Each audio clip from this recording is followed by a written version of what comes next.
जय गुरु जी। संगत जी गुरु जी के डिवाइन कॉल सत्संग प्लेटफॉर्म में आप सभी गुरु परिवार का हार्दिक स्वागत है। शुक्राना गुरु जी महाराज का कि उन्होंने मुझे ये सेवा दी कि मैं आप सभी गुरु परिवार के समीप आके गुरु जी के कल्याण महिमा अनुभव का वर्णन कर पा रही हूँ। अनंतम शुक्राना मेरे गुरु जी महाराज का। संगत जी, आज का जो सत्संग मैं आपके साथ शेयर कर रही हूँ संदीप अंकल का सत्संग है। बहुत प्यारा और ब्लेसिंगफुल सत्संग है। तो मेरी विनती है आप सभी गुरु परिवार से कि सत्संग को अंत तक सुने, ध्यान से सुने, पूरा सुने। सत्संग का मतलब होता है सत्य का संग, और सत्संग की प्राप्ति जब ही होती है जब गुरु कृपा होती है। तो हम सभी बड़े भाग्यशाली हैं कि हम पे गुरु कृपा हुई। इसके अलावा अगर आप भी अपने सत्संग अनुभव शेयर करना चाहते हैं तो हिंदी में साफ राइटिंग में आप अपना सत्संग लिखकर हमारी जीमेल आईडी पर सेंड कर सकते हैं, ताकि आपके द्वारा सुनाए गए सत्संग से जो भी गुरु जी महाराज की नई जुड़ने वाली संगत होगी उन्हें गुरु जी के कल्याण महिमा अनुभव के बारे में ज़्यादा से ज़्यादा पता चलेगा। सत्संग आपको पसंद आए तो आप इसको लाइक कीजिए, चैनल को सब्सक्राइब कीजिए, वीडियो को ज़्यादा से ज़्यादा संगत में शेयर ज़रूर कर दीजिएगा, और बेल आइकन दबाना बिल्कुल भी नहीं भूलिएगा। जब भी कोई लेटेस्ट सत्संग आएगा उसका नोटिफिकेशन आपके पास आएगा।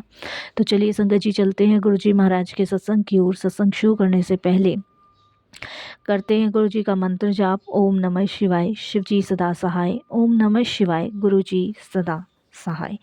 जय गुरु जी। संगत जी, मेरा नाम संदीप है और ये मेरा शुक्राना सत्संग है। इसे शेयर करते हुए हमसे कोई भी गलती या भूल होती है तो क्षमा कीजिएगा। मैं अपने सत्संग की शुरुआत गुरु जी के मंत्र जाप से करूँगा। ओम नमः शिवाय, शिव जी सदा सहाय। ओम नमः शिवाय, गुरु जी सदा सहाय। साथ संगत जी, सत्संग का मतलब होता है सत्य का संग, और सत्संग की प्राप्ति जब भी प्राप्त होती है जब गुरु कृपा होती है। तो हम सभी बड़े भाग्यशाली है कि हम पे गुरु कृपा प्राप्त हुई और हमें सत्संग सुनने का और शेयर करने का सौभाग्य प्राप्त हुआ। सत्संगत जी, मेरी जर्नी गुरुजी महाराज के साथ 2018 में शुरू हुई थी। 2018 में मैं अपने भांजे की शादी में आया था दिल्ली, और मेरे भांजे की शादी में से एक दिन पहले गुरुजी महाराज का सत्संग हुआ था। और गुरुजी महाराज का जब सत्संग हुआ था तो मेरे को बड़ा अच्छा सा लगा, सुकून सा मिला। तो मैं फ़र्स्ट टाइम ही कनेक्ट सा हो गया था वहाँ पे। तो शादी के बाद मेरे ध्यान नहीं रहा कि कौन गुरुजी, कैसे गुरुजी। तो शादी ख़त्म हुई, क्योंकि शादी के बाद मैं अपने वापस चंडीगढ़ आ गया। चंडीगढ़ आने के बाद संगत जी मुझे बिल्कुल भी नहीं पता था शादी के बाद गुरुजी के बारे में, मैं भूल गया। तो एक दिन संगत जी मेरे को ड्रीम में गुरुजी ने दर्शन दिए, और ड्रीम में मुझे गुरुजी ने बताया कि मैंने तुझे अपनी संगत के रूप में चुना है, और आने वाला समय तेरे लिए बहुत माड़ा है, तो इसीलिए मैं तुझे पहले से ही जोड़ रहा हूँ तेरा कल्याण करने के लिए। ऐसे करके मुझे ड्रीम में गुरुजी ने बोला। तो नेक्स्ट डे संगत जी मैंने अपने भतीजे को कॉल किया और उसको मैंने बोला, यार वो तेरे घर जो गुरुजी का सत्संग हुआ था ना, वो मुझे ना सपने में दर्शन दे गए, और उन्होंने मुझे सपने में आके ये सब कुछ बोला है। तो वो मुझे कहता है कि आप तो बहुत लकी हो कि गुरुजी ने आपको ब्लेस कर दिया। तो मैंने उसको बोला, मैंने कहा गुरुजी ने साथ में ना ये भी बोला है कि बहुत बड़ा संकट और माड़ा टाइम मेरे में आने वाला है। तो कैसे, मतलब गुरुजी महाराज का क्या हिंट है। तो वो कहता है कि हो सकता है चाचू आप पे ना कोई भारी विपदा आने वाली हो, आप ना गुरुजी के दरबार में आपको लेके चलूँगा, आप आ जाओ। तो मैंने उसको कहा कि ठीक है, मैं सैटरडे में आ जाता हूँ। तो संगत जी, सैटरडे वाले दिन मैं अपने दोस्त के साथ संगत जी अपने भतीजे के घर पहुंचा। वहाँ पे जाके तो संडे को पहुंचा था सुबह। तो हमने डिसाइड किया कि हम संडे की शाम को गुरुजी के दर्शन के लिए जाएंगे। तो वहाँ पे संगत जी हम गुरुजी के दर्शन के लिए गए। गुरुजी के दर्शन करके आने के बाद संगत जी हम लोग सोमवार को सुबह सुबह फिर से गुरुजी के दर्शन के लिए गए। तो अच्छा लगा, शांति मिली, जल प्रसाद लिया और लंगर करा, चाय प्रसाद लिया, और उसके बाद मैं वापस चंडीगढ़ आ गया। चंडीगढ़ आने के बाद संगत जी कुछ दिन बाद मेरी तबीयत ख़राब हो गई। तो जब मेरी कुछ तबीयत सी ख़राब हुई तो मेरे को लगा, पहले मुझे फ़ीवर हुआ। फ़ीवर होने के बाद मुझे लगा कि शायद मेरे को फ़ीवर है, तो मैं किसी जाके डॉक्टर से दवाई ले आया। दवाई लाने के बाद संगत जी मैं आगे अपना काम करता रहा कंटिन्यू दवाई लेकर। लेकिन संगत जी बुखार उतरता था और चढ़ जाता था। लेकिन संगत जी काम करने वाले बंदे के लिए क्या बुखार चढ़ना उतरना उससे कोई फ़र्क नहीं पड़ता था। तो मेरे को भी यही लगता था कि चलो बुखार चढ़ रहा है उतर रहा है काम करता रहा। लेकिन एक दिन संगत जी इतना शरीर से थक गया कि मेरा शरीर ही नहीं उठा। और उस टाइम जब शरीर मेरा नहीं उठा तो उस टाइम संगत जी आप बिलीव नहीं करोगे कि मैं उठ ही नहीं पाया बिस्तर से। और मेरे को फिर डॉक्टर के पास जाना पड़ा। मैंने कहा आपकी दवाई से भी कोई असर नहीं हो रहा, बुखार उतर रहा है चढ़ रहा है। तो उन्होंने संगत जी मुझे मेडिसिन दे दी और मैंने वो मेडिसिन खा ली। मेडिसिन खाने के बाद संगत जी अब विश्वास नहीं करोगे आराम नहीं पड़ा। फिर मैं 2-3 दिन बाद गया डॉक्टर के पास तो डॉक्टर ने टेस्ट के लिए बोला। मैंने टेस्ट करवाया तो टेस्ट करवाने के बाद डॉक्टर बोलते हैं कि आपकी रिपोर्ट जो है ना अच्छी नहीं आई है। तो मैं थोड़ा सा घबरा गया। तो डॉक्टर ने बताया कि आपकी जो किडनी है ना वो अभी सिर्फ 25% काम कर रही है, बाकी जो है डैमेज पड़ी है, ख़राब होने के चांसेस दिख रहे हैं। संगत जी मैं तो घबरा सा गया, परेशान हो गया। और मैंने संगत जी अपने भतीजे को फ़ोन किया, घर में सबको ही पता चल गई थी। मैंने कहा यार ऐसे ऐसे बात है, क्योंकि डॉक्टर ने कहा था 25% भी चांसेस हो सकते हैं ख़त्म होने के। तो मैंने जब संगत जी सबको बोला तो मेरे भतीजे ने कहा कि चाचू देखो गुरुजी ने तो पहले ही हिंट दिया था और देखो आप घबराओ मत, गुरुजी ने आपको जोड़ा इसीलिए कि आपका कल्याण करने के लिए, तो आप घबराओ मत परेशान मत हो। तो उन्होंने मुझे ये बात बोली। ये बात बोलने के बाद उन्होंने मुझे यही कहा कि तुम जो है आप जो है ना यहाँ आ जाओ, यहाँ डॉक्टर्स भी अच्छे हैं और दूसरी बात मैं आपका यहाँ ट्रीटमेंट के लिए अपॉइंटमेंट भी ले लेता हूँ और गुरुजी के पास भी आपको ले चलता हूँ। तो ये बात संगत जी उन्होंने कही और संगत जी मैं दिल्ली पहुँच गया। दिल्ली पहुँचने के बाद एम्स में मेरा नाम वाम लिखवाया और उन्होंने ये कहा कि हम कोशिश करेंगे, चांसेस कम लग रहे हैं। तो मैं कोई सिगरेट दारू भी नहीं पीता था, जब चांसेस कैसे बढ़ गई ये। अब संगत जी मैंने गुरुजी के दरबार जाना शुरू किया। देखिए मैं दवाई तो खा ही रहा था, सो खा रहा था। इसके अलावा मैं गुरुजी के दरबार का जाता रहा और गुरुजी के दरबार जाते जाते संगत जी देखो लॉकडाउन लग गया।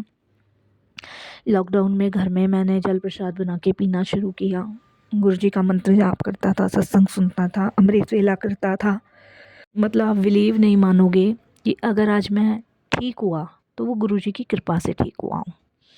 ठीक है, आज अगर मैं सही हूँ तो गुरुजी की कृपा की वजह से सही हूँ। मैंने सिर्फ गुरुजी का मंत्र जाप किया, गुरुजी का लंगर खाया, गुरुजी का प्रसाद खाया। इसके अलावा संगत जी मैंने कुछ भी नहीं किया। मेरी जो दवाई चल रही थी सो चल रही थी। धीरे धीरे धीरे धीरे संगत जी इंक्रूवमेंट आने लग गया। और जब डॉक्टर ने रिपोर्ट कराया तो रिपोर्ट में आया कि मेरी 100% किडनी काम कर रही है, परफेक्ट है। तो ये गुरुजी ने मुझे एक हिंट दिया था शुरुआत में, जो आया हुआ तूफ़ान था ना वो गुरुजी ने रोक लिया था। नहीं तो संगत जी आप सब जानते हैं कि कोर्ट कचहरी डॉक्टरों के चक्कर में इंसान ना पूरी तरह बर्बाद हो जाता है। तो मैं तो गुरुजी का बहुत बहुत धन्यवाद करता हूँ कि उन्होंने अपने सीने से लगाया, अपने चरणों से जोड़ा। उसके अलावा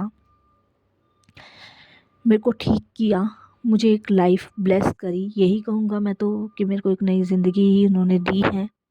तो जिसके लिए उनका जितना धन्यवाद प्रकट करूँ उतना ही कम है। तो ये गुरुजी की मेहर है, ये गुरुजी की कृपा है मुझ पे कि इतनी मेहर इतनी कृपा मुझ पे हुई है। तो बहुत बहुत शुक्राना, अनंतम शुक्राना गुरुजी महाराज का, तहे दिल से शुक्राना। और शुक्राना उन चीज़ों का भी कि परमात्मा ने मुझे इस लायक, इस काबिल समझा कि मैं उनकी संगत का हिस्सा बन सकूं। मैं गुरुजी के बहुत सत्संग सुनता हूँ और जब जब सत्संग सुनता हूँ ना तब कोई ना कोई हिंट गुरुजी मुझे देते ही देते हैं।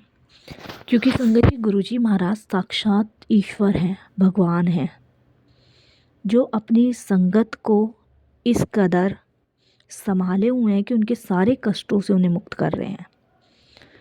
देखिए ना मैं भतीजे की शादी में जाता, ना वो मुझे सत्संग में मिलते, ना वो मुझे ड्रीम दर्शन देते, ना वो मुझे ब्लेस करते और ना ही वो मुझे सावधान करते। तो 2018 में ही वो ड्रीम आया था और वो ड्रीम मेरे लिए इतना भाग्यशाली है। वो ड्रीम के लिए मैं अपने आप को बहुत सौभाग्यशाली भी समझता हूँ कि मैं इस लायक था, इस काबिल रहा कि गुरुजी ने मुझे अपने ड्रीम दर्शन देके मेरा कल्याण किया। तो ये उनकी कृपा है, उनका मेहर है, उनकी ब्लेसिंग्स है, जिसके लिए उनका बहुत बहुत शुक्राना, अनंतम शुक्राना, तहे दिल से शुक्राना।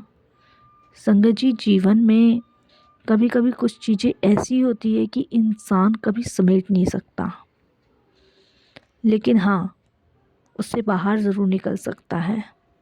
और उससे बाहर इंसान जब ही निकल सकता है जब भगवान की उस पर कृपा हो। अगर उस दिन गुरुजी शरण से ना लगाते तो शायद मैं आज इन सब चीज़ों से कभी बाहर नहीं निकल पाता, कभी भी नहीं।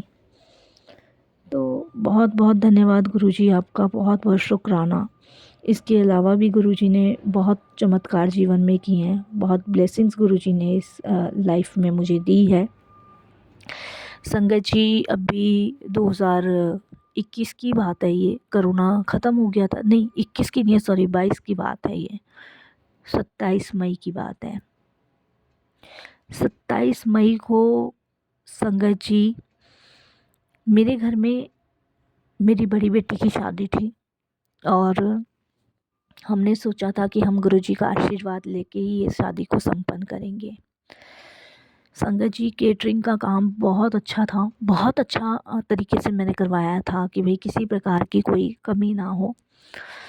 तो बेस्ट से बेस्ट क्रिएटर्स मैंने चंडीगढ़ में लिए थे जो केटरिंग का काम करते हैं, जो खाना वगैरह बहुत अच्छा बनाते हैं, बेस्ट से बेस्ट। और खाने में किसी प्रकार की कोई कमी नहीं थी। तो जिस दिन संगत जी बेटी की शादी थी, उस दिन हमारे साथ ना एक अजीब वाक़या हुआ। हमने उससे पहले गुरुजी का एक सत्संग करवाया था। तो मैंने पहले ही सबको बोल दिया था कि जितना भी प्रसाद बनेगा, जितना भी भोजन बनेगा, वो सबसे पहले गुरुजी को भोग लगेगा। उसके बाद देवी देवताओं को अपना मान दिया जाएगा, गुरुजी को अपना मान दिया जाएगा। भोग लगने के बाद ये फिर बारातियों के लिए है और इसमें सबका मिलाया जाएगा। ये मैंने डिसाइड किया था। लेकिन संगत जी, हुआ क्या, जो प्लेट देवताओं का तो भोग लग चुका था, लेकिन संगत जी जो गुरुजी वाली थाली थी, वो जो थी संगत जी, वो उठा के सिर्फ गुरुजी के पास लेके ही जाने वाले थे कि इतने में संगत जी मेरा फ़ोन आया, मैं फ़ोन पे बात करने लग गया। तब तक संगत जी कोई वहाँ पे बाराती आए नहीं थे, अभी खाना भी स्टार्ट नहीं किया था और ये बात थी 7:30 की। और मेरी इच्छा थी कि गुरुजी भोग लगाएं, तो मैं गुरुजी के लिए भोजन लेकर जा रहा था। तो फ़ोन पे बात करने लगा, इतने में मैंने देखा कि संगत जी जब मैं फ़ोन पे से बात करके हटा तो मैं देखता हूँ कि एक बुज़ुर्ग अंकल कुर्सी पे बैठ के और संगत जी वो प्लेट का भोजन कर रहे हैं। अब संगत जी मैंने वो देखा और देख के पहले तो मुझे बड़ा क्रोध सा हुआ, लेकिन फिर मन एकदम शांत हो गया, एकदम शांत। ऐसा लगा जैसे मानो कि साक्षात गुरुजी महाराज विराजमान हैं और गुरुजी महाराज भोजन कर रहे हैं। बड़ा सुकून, बड़ी शांति से मुझे वहाँ पे मिल गई। और संगत जी मैंने देखा कि उन्होंने वो सारा भोजन किया और उसके बाद जो भी उन पे खाया गया खाया, वहाँ छोड़ के और वहाँ से बिना कुछ कहे वो चले गए। मैं वहाँ खड़ा खड़ा देखता रहा। अब संगत जी देखिए, ये भाव गुरुजी ने मेरे मन में डाला। उन अंकल को मैं ना तो रोक पाया ना कुछ बोल पाया, क्योंकि उससे पहले ही मेरी आँखों पे ऐसी पट्टी चढ़ गई कि मैं सिर्फ देख पाया। सुनने की, समझने की, बोलने की सारी क्षमता मेरी उस टाइम ख़त्म हो चुकी थी और सिर्फ मैं देखते ही देखते संगत जी क्या हुआ कि वहाँ पे वो चले गए बिना कुछ कहे। संगत जी उसके बाद मेरे मन में भाव आया कि पक्का गुरुजी थे, क्योंकि हम उन अंकल को जानते नहीं, तो वो अंकल आए कहाँ से। उन्होंने येलो कलर का कुर्ता डाल रखा था, वाइट पजामा था और कंधे पे एक पटका था। बाल उनके थे नहीं, शक्ल अलग थी, लेकिन वो गुरुजी थे। मैंने संगत जी उनकी बची हुई थाली का जो भी प्रसाद था वो सब का सब संगत जी मैंने जो बारातियों के लिए खाना लगा था उसमें मिला दिया। और संगत जी आप विश्वास नहीं मानोगे, उस प्रसाद में इतनी बरकत उस खाने में हुई ना कि हलवाई भी दंग रह गए। उन्होंने कहा हमने तो 70-80 बारातियों का खाना बनाया था, ये तो कम से कम 300-400 बारातियों का खाना है। हर चीज़ डबल हो रही है, हर चीज़ डबल हो रही है। लोगों ने संगत जी भर भर खाया और भर भर के ले भी गए। मेरे घर अगले दिन भी इतना खाना बचा कि संगत जी मैंने बहुतों को बांटा भी। झुग्गी झोपड़ी वाले हैं हमारे यहाँ पे, वहाँ भी दे आया, हर जगह दे आया, लेकिन खाना कम नहीं पड़ा। मैंने आखिरकार गुरुजी को हाथ जोड़ के बस यही कहा कि गुरुजी बस इतनी मेहर बहुत है। तो संगत जी बहुत सारी चीज़ गुरुजी ने की है मेरे जीवन में, ब्लेस किया है। अभी मेरी बेटी को 2025 में फरवरी के मंथ में, और वो भी 12 फरवरी को मेरी बेटी को ट्विंस बेबी हुए हैं, 2 जुड़वा। तो ये भी गुरुजी की कृपा है, उनकी मेहर है, उसके लिए उनका शुक्राना धन्यवाद प्रकट करता हूँ। और यही कहता हूँ कि उनकी मेहर, उनकी कृपा से ये सब हुआ। संगत जी कहते हैं ना कि बिन बोलियाँ बिन मांगियाँ सब कुछ जानता कि किसको क्या देना है, किसको क्या बोलना है। तो मैं बहुत बहुत शुक्राना गुरुजी महाराज का करता हूँ। बहुत बहुत मेहर है उनकी, बहुत बहुत कृपा है उनकी। और यही कहूँगा कि गुरुजी आपकी अनंत कृपा, अनंत ब्लेसिंग्स, अनंत मेहर सब पर बनी रहे, सबका आप कल्याण करना। मेरे को नई जीवन देने का शुक्राना, मेरी बच्ची को ट्विंस बेबी देने का शुक्राना, मेरी हिम्मत को बढ़ाने का शुक्राना, मेरी हर श्वास का शुक्राना। तो मैं बहुत बहुत गुरुजी का धन्यवाद प्रकट करता हूँ तहे दिल से। और यही कहता हूँ कि गुरुजी आपकी कृपा, मेहर, आपकी ब्लेसिंग्स ऐसे ही सब पे बनी रहे, सबको ऐसे ही ब्लेस करते रहिएगा। और यहीं अपने सत्संग को विराम करता हूँ गुरुजी के मंत्र जाप से। ओम नमः शिवाय, शिवजी सदा सहाय। ओम नमः शिवाय, गुरुजी सदा सहाय। जय गुरुजी, शुक्राना गुरुजी।